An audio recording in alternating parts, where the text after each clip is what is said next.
Bien, Génesis capítulo 46,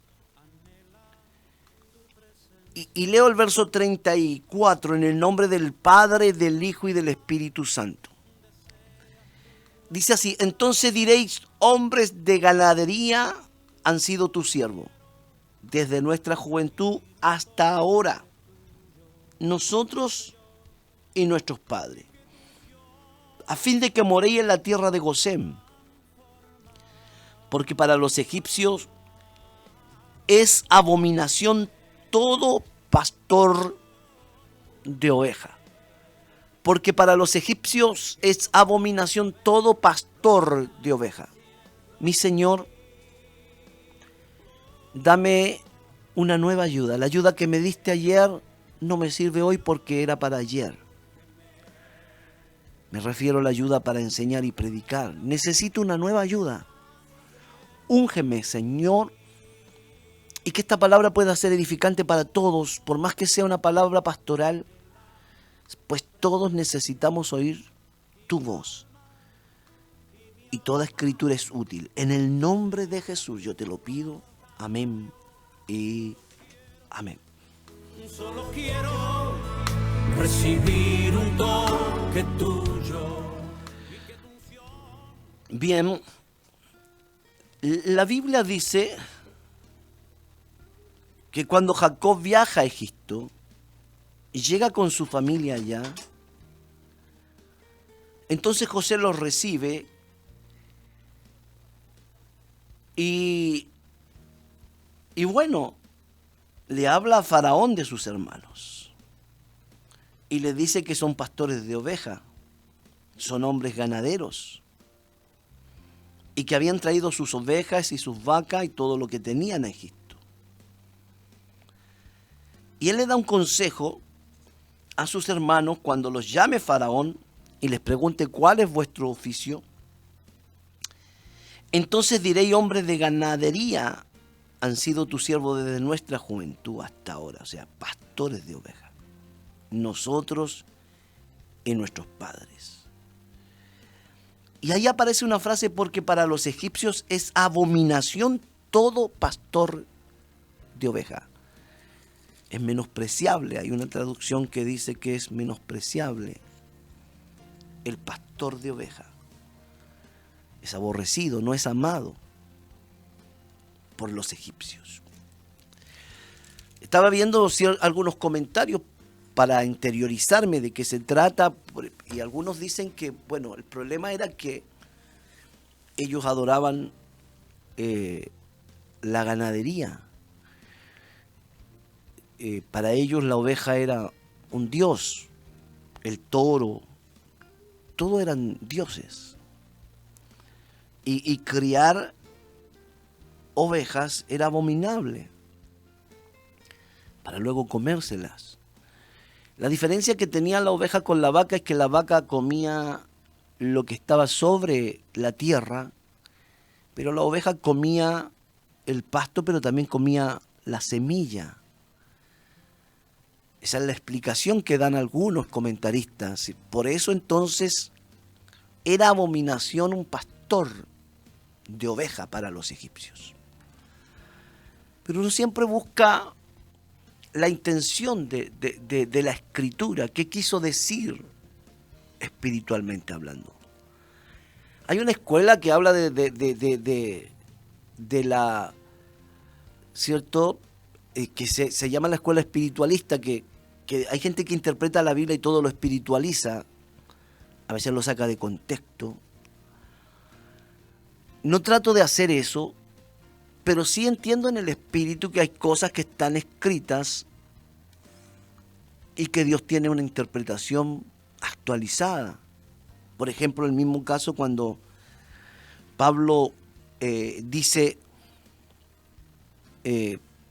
para hablar del sustento de los pastores, de los evangelistas, de los hombres que tenían un llamado de Dios, dice, mandó el Señor que los que predican el evangelio vivan del evangelio. Como está escrito en la ley, no pondrás bozal al buey que trilla. Alguien podía haber acusado a Pablo de estar espiritualizando algo que hablaba netamente de los bueyes. Pero él estaba hablando bajo la inspiración del Espíritu. Entonces, es similar. Acá encontramos a los egipcios que no aman a los pastores, que para ellos el pastor es una abominación. Y entendía en mi corazón que Egipto representa el mundo, Faraón representa a Satanás en la Biblia. Y que Egipto siempre representó el brazo de carne, el confiar en el hombre. Si usted ve al profeta Isaías.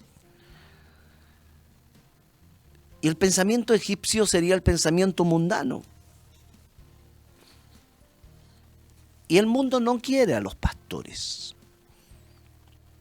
El mundo no quiere a los pastores. Ser pastor es caer en menosprecio. Por el simple hecho de llamarte pastor hay mucha gente que te menosprecia. Y es uno de los oficios más ingratos que existe.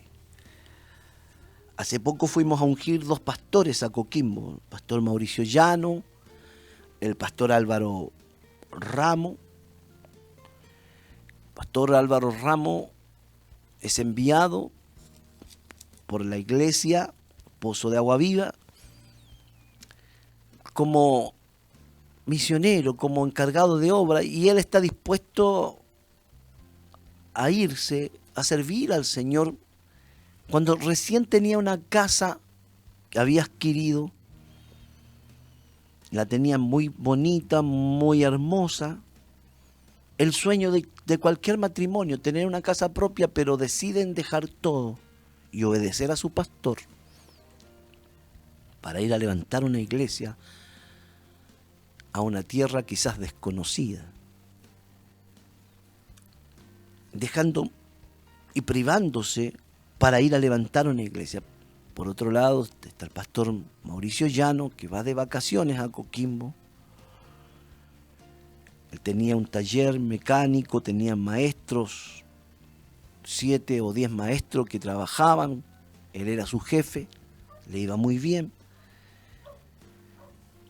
Y de repente se da cuenta que el Señor quiere que se quede en Coquimbo para trabajar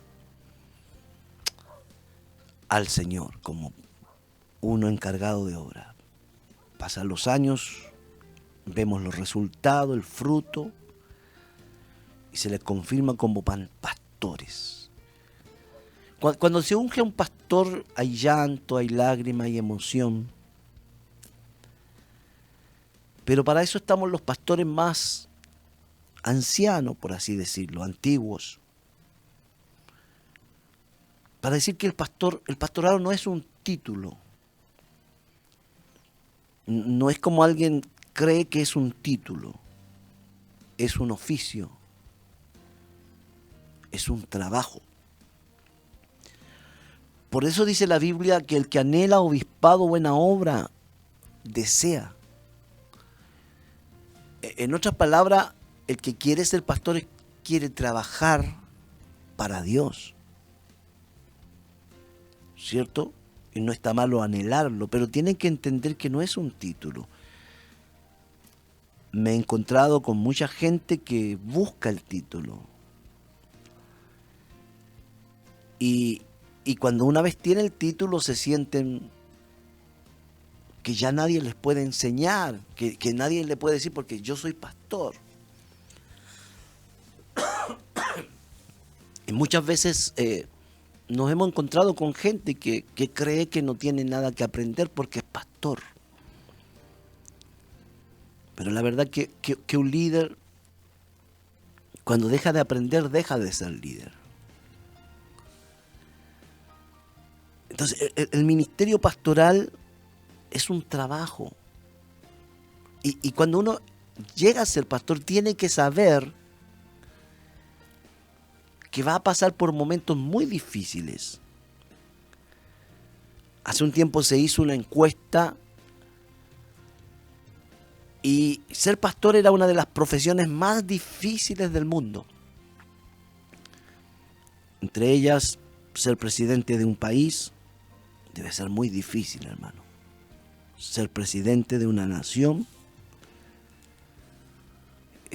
ser el director de un hospital. Y una de las terceras profesiones más difíciles del mundo, fue un estudio serio, era ser pastor de una iglesia. Yo diría que humanamente es imposible ser pastor. Me refiero a ser pastor.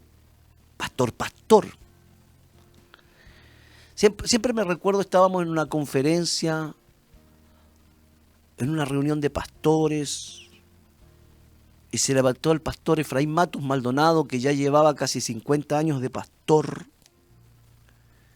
Miró a mi padre, que no sé si llevaría 20 años de pastor en ese tiempo, y le dijo: usted es un pastor. Pastor Carlos, yo reconozco en usted un pastor. Y siempre me quedó eso. ¿Por qué dijo yo reconozco en usted un pastor? Con los años entendí que hay mucha gente que tiene el nombre de pastor,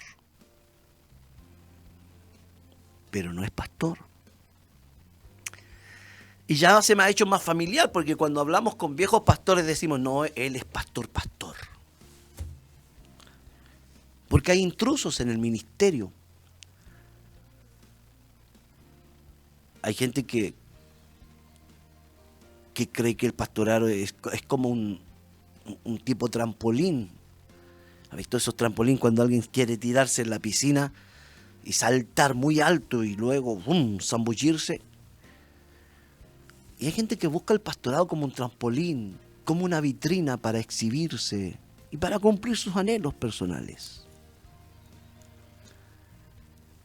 Pero el pastorado es un llamado de Dios. He visto mucha gente que lamentablemente a veces se le imponen las manos con ligereza y luego fracasan. Y después que fracasaron, vuelven con un título, con un nombre de pastor, con un estigma sobre ellos y sobre su familia. Y muchas veces herido y ofendido, decir: usted nunca fue pastor, si usted no tiene ovejas, para mí usted no es pastor, porque hay hermanos que son bien directos.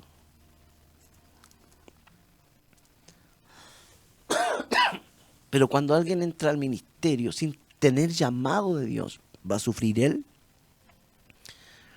va a sufrir su esposa y van a sufrir sus hijos. Los egipcios no aman los pastores. Yo siempre me recuerdo un viejo pastor. En una congregación ungieron a un pastor nuevo. Y se le acercó un viejo pastor de estos rústicos. Y le dijo: bienvenido al ministerio, pero hoy tú vas a ser como el hueso del perro. Y él le dijo: ¿qué? Estaba muy emocionado el joven pastor. Dijo: tú vas a ser desde hoy como el hueso del perro. Y él dice: ¿pero por qué como el hueso del perro? Y el viejo pastor le dice: sí. Porque el perro agarra el hueso, lo muerde hasta que se cansa. Si puede sacarle la última gota de savia, no sé, de gusto, de carne, si le queda un poco, lo muerde y después lo deja un poco, lo entierra. Pero después viene otro perro, lo desentierra y lo vuelve a morder. Así que bienvenido al pastorado, desde hoy serás el hueso del perro. Quizá alguien diga: es una visión muy fatalista, pastor, del pastorado. No creo que sea así. Pero quiero decirte que cuando alguien es llamado por Dios va a tener que sufrir calumnias, incomprensiones, críticas, porque es parte del llamado. Jesús dijo, si el árbol verde le hicieron todas estas cosas, ¿cuánto más a vosotros que sois ramas secas? Si a Jesús lo traicionaron, ¿quién soy yo para que no me traicionen? Si le tuvieron envidia a Moisés y se le rebelaron y le dijeron, ¿hasta cuándo te enseñoreas de nosotros? Datán, Abirán y Coré. Y conquistaron gente. Y si lo hicieron con Moisés, ¿quién soy yo para que no lo hagan conmigo? Cuando yo era pastor joven, yo no veía todas estas cosas. Estaba centrado en mi prédica, en la bendición que Dios derramaba. Y cuando escuchaba a mi padre, que hoy lleva casi 50 años de pastor, hablar de que había noches que no se dormía, pensando en los problemas de la iglesia. ¿Habrá alguna alabanza, Moisés, con referencia al pastor?